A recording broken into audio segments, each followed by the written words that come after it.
നമസ്കാരം. Right and ഫ്യൂച്ചറിലേക്ക് നിങ്ങൾക്ക് ഏവർക്കും സ്വാഗതം. നമ്മുടെ വിശാഖ് സാറ് വീണ്ടും ഇന്ന് നമ്മുടെ മുന്നിലെത്തിയിരിക്കുകയാണ്. നമുക്ക് അദ്ദേഹത്തോട് ചില കാര്യങ്ങൾ വീണ്ടും ചോദിക്കാം. സാർ, ഈ ആത്മാക്കളെ സംബന്ധിച്ച് കഴിഞ്ഞ എപ്പിസോഡിൽ സാറ് സംസാരിക്കുകയുണ്ടായി. അതിന്റെ ഒരു എക്സ്പീരിയൻസ് എങ്ങനെയാണെന്ന് നമ്മളെ പ്രേക്ഷകർക്ക് വേണ്ടി ഒന്ന് പങ്കുവയ്ക്കാമോ?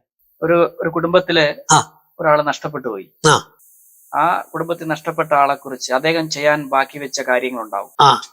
അപ്പൊ ആ കാര്യങ്ങളെ കുറിച്ച് നമുക്ക് പറയണമെങ്കിൽ ഇത് ഒരു ദിവസം കൊണ്ട് പറയേണ്ട ഒരു കാര്യമല്ല. അപ്പൊ ആ അദ്ദേഹത്തിന് ഒരു പരീക്ഷണാടിസ്ഥാനത്തിലല്ലാതെ ഒരു വിശ്വാസത്തോടു കൂടി നമ്മളടുത്ത് വന്ന് അത് ചോദിക്കുകയാണെങ്കിൽ നമുക്ക് പറയാൻ പറ്റും.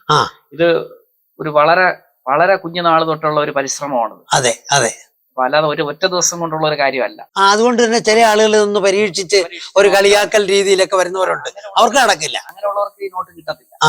ഇതൊരു തപസ്യയാണ്. അപ്പൊ ആ വ്യക്തി ബാക്കി വെച്ച കാര്യങ്ങൾ എന്തൊക്കെയാണെന്നൊക്കെ അറിയണമെങ്കിൽ അതിന്റെ വ്രതങ്ങളുണ്ട്. അതിന്റെ നിഷ്ഠയോടുകൂടി വന്നു കഴിഞ്ഞാൽ നമുക്ക് അവർ ബാക്കി വെച്ചിട്ടുള്ള കാര്യങ്ങൾ പറയാൻ പറ്റും. അപ്പൊ അതിൻ്റെതായ ചിട്ടയും മട്ടിലും വരണം. ഓടി വന്നിട്ട് എനിക്ക് ആത്മാവിനെ കാണണം. വിശ്വാസം അർപ്പിക്കുന്ന ഒരാൾക്ക് മാത്രമേ ഇതിന്റെ റിസൾട്ട് കിട്ടത്തുള്ളൂ. നമ്മൾ പരീക്ഷണത്തിന് വേണ്ടി ഒരാൾ വന്നു കഴിഞ്ഞാൽ അവർക്ക് ഒരിക്കലും റിസൾട്ട് കിട്ടത്തില്ല. ഇപ്പൊ ആത്മാവിനെ കുറിച്ച് കൂടുതൽ കാര്യങ്ങൾ അറിയാൻ ഒരു പ്രേക്ഷകൻ വരികയാണ്. അങ്ങനെ വന്നു കഴിഞ്ഞാൽ അദ്ദേഹത്തിനെ എങ്ങനെ കാര്യങ്ങൾ പറഞ്ഞു കേൾപ്പിക്കാൻ താങ്കൾക്ക് കഴിയും? ആത്മാക്കളെ കുറിച്ച് ചോദിക്കാൻ വരുമ്പോൾ ആ കുടുംബത്തിൽ നിന്ന് നഷ്ടപ്പെട്ട ആളിനെ കുറിച്ചായിരിക്കുമല്ലോ ചോദിക്കാൻ വരുന്നത്. തീർച്ചയായിട്ടും. അപ്പൊ അതിൻ്റെതായ വ്രതശുദ്ധിയോടുകൂടിയാണ് വരാൻ. പിന്നെ വിശ്വാസം വേണം. വിശ്വാസം ഇല്ലാത്ത ഒരാളിന് റിസൾട്ട് കിട്ടത്തില്ല. അപ്പൊ നമ്മളിപ്പോ ഇങ്ങനെ വരുമ്പോ അത് വിശ്വാസിയാണോ അവിശ്വാസിയാണോ എന്ന് താങ്കൾക്ക് മനസ്സിലാക്കാൻ കഴിയില്ല. വർഷങ്ങളുള്ള പരിജ്ഞാനം കൊണ്ട് നമുക്ക് തീർച്ചയായിട്ടും കഴിയും. ഒരു പരീക്ഷണത്തിന് വരുന്ന ആളാണോ അല്ലാത്ത ആളാണോ എന്നുള്ളത് നമുക്ക് തീർച്ചയായിട്ടും മനസ്സിലാക്കാൻ പറ്റും. അപ്പൊ ഈ വരുന്നവര് എന്തൊക്കെ കാര്യങ്ങൾ ഗ്രഹിച്ചുകൊണ്ടായിരിക്കണം വരാൻ? അപ്പൊ അദ്ദേഹം ബാക്കി വെച്ച കാര്യങ്ങൾ കാണുമല്ലോ.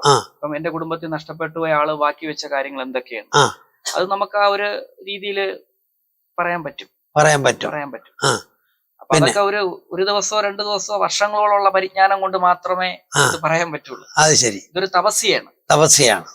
ആത്മാവിനെ വിളിച്ചു വരുത്തണമെന്ന് പറഞ്ഞ ഒരാൾ വന്നാൽ അങ്ങ് അതെങ്ങനെ സാധിച്ചു കൊടുക്കും? തീർച്ചയായിട്ടും നമുക്ക് ആ വരുന്ന വ്യക്തി ഒരു പരീക്ഷണത്തിനല്ല വരുന്നത്. അദ്ദേഹത്തിന് ശരിക്കുള്ള കാര്യങ്ങൾ അറിയണമെന്നുള്ള ആഗ്രഹമുള്ള ആളാണെങ്കിൽ അതിന് ചില അനുഷ്ഠാനങ്ങളുണ്ട്. അപ്പൊ അതിന് ചില നിർദ്ദേശങ്ങൾ നമ്മൾ കൊടുക്കുകയും വരുന്ന ആളിന്റെ ആത്മാവിന്റെ ആ ദിശ നോക്കുക, അയാൾക്ക് അതിന് യോഗമുണ്ടാന്ന് നോക്കുക, ആത്മാവിന്റെ മറ്റ് ദിശകൾ നമ്മൾ പഠിക്കുക. അതിനുശേഷം നമ്മൾ അവർക്കൊരു നിർദ്ദേശം കൊടുക്കും. അതിന് യോഗമുള്ള ആളാണെങ്കിൽ തീർച്ചയായിട്ടും അത് സാധിക്കും. വരുന്ന ആള് അതെല്ലാം പാലിക്കപ്പെടുന്ന ആളായിരിക്കണം. ഒരു ദിവസമോ 2 ദിവസമോ കൊണ്ട് സാധിക്കുന്ന കാര്യമല്ല. അതിന്റെ ചില നിഷ്ഠകളുണ്ട്. ആ നിഷ്ഠ അനുസരിക്കുന്ന ആളാണെങ്കിൽ തീർച്ചയായിട്ടും അവർക്ക് അതിനുള്ള യോഗവും ഉണ്ടാവും. അപ്പൊ ഒരു പരീക്ഷണത്തിനായിട്ട് ഇങ്ങോട്ട് വരണ്ട. അങ്ങ് പറയുന്ന നിർദ്ദേശങ്ങൾ അനുസരിക്കാൻ കഴിവുള്ള ഒരാളിന് തീർച്ചയായിട്ടും അതിന്റെ നോട്ട് കിട്ടും. അതെ സാറ് ഹസ്തരേഖ നോക്കി പറഞ്ഞതിന് ശേഷം അതിൽ ആ പറഞ്ഞ അനുഭവം തനിക്കുണ്ടായി എന്ന് ആരെങ്കിലും സാറിനോട് പറഞ്ഞിട്ടുണ്ടോ? വർഷങ്ങൾക്ക് മുമ്പ് ഞാൻ ഒരാളെ കൈ നോക്കിയപ്പോ അദ്ദേഹത്തിനോട് ഞാൻ പറഞ്ഞു, ബസ്സിൽ യാത്ര ചെയ്യുമ്പോൾ ഒരു അപകടം ഉണ്ടാവുമെന്ന് പറഞ്ഞു. അപ്പൊ അദ്ദേഹം എന്നോട് പറഞ്ഞു, ഞാൻ അങ്ങനെ അധികം ബസ്സിൽ യാത്ര ചെയ്യാറില്ല. അതിനുശേഷം കുറച്ചു നാൾ കഴിഞ്ഞപ്പോ ഒരു അപകടം അദ്ദേഹത്തിന് സംഭവിച്ചു. അദ്ദേഹത്തിന്റെ വീട്ടിലെ 2 കൊച്ചു കുട്ടികളുണ്ടായിരുന്നു. അവർക്ക് കളിപ്പാട്ടങ്ങളായിട്ട് ഈ ഒരു ബസ്സിന്റെ തടിയിലുള്ള ഒരു ടോയ് കാറ് അവർക്കുണ്ടായിരുന്നു. കുറെ നാളുകൾക്ക് ശേഷം അദ്ദേഹം രാവിലെ ഉറക്കം എണീറ്റു താഴത്തെ നിലയിലോട്ട് വന്നപ്പോ ഈ ടോയ് ബസ്സിൽ കാല് ചവിട്ടി ചറക്കി വീഴുന്ന അദ്ദേഹം കാലൊടിഞ്ഞ് തെന്നിപ്പോയി. കുറച്ചു നാള് അദ്ദേഹം കിടന്നു. അതിനുശേഷം അദ്ദേഹം പിന്നെ എന്നെ കണ്ടപ്പോൾ, നിങ്ങളുടെ പ്രവചനം കറക്റ്റ് ആയിരുന്നു, ഇങ്ങനെ എനിക്കൊരു അപകടം ഉണ്ടായി. ഇതെന്റെ ഒരു അനുഭവമാണ്. അങ്ങനെ ഒരുപാട് അനുഭവങ്ങൾ നമുക്കുണ്ടായിട്ടുണ്ട്. ഇന്നത്തെ ഈ എപ്പിസോഡ് നമുക്കിവിടെ വൈൻഡപ്പ് ചെയ്യാമെന്ന് തോന്നുന്നു. സാറിന് എന്തെങ്കിലും നമ്മുടെ പ്രേക്ഷകരോട് പറയാനുണ്ടെങ്കിൽ ഉണ്ട്. മറ്റുള്ളവർക്ക് വേണ്ടി പ്രാർത്ഥിക്കുക, നല്ല കാര്യങ്ങൾ ചെയ്യുക. എന്നെ സംബന്ധിച്ചിടത്തോളം എനിക്ക് ആരോടും ദേഷ്യമില്ല. മറ്റുള്ളവർ സന്തോഷിക്കുക, അവരെ സന്തോഷത്തിൽ നമ്മൾ ആനന്ദം കണ്ടെത്തുക. അതായത് നല്ല വാക്ക്, നല്ല ചിന്ത, നല്ല പ്രവൃത്തി, അത്രേ ഉള്ളൂ. അവർക്ക് സന്തോഷം കണ്ടെത്താം. നമുക്ക് ആരോടും ദേഷ്യമില്ല.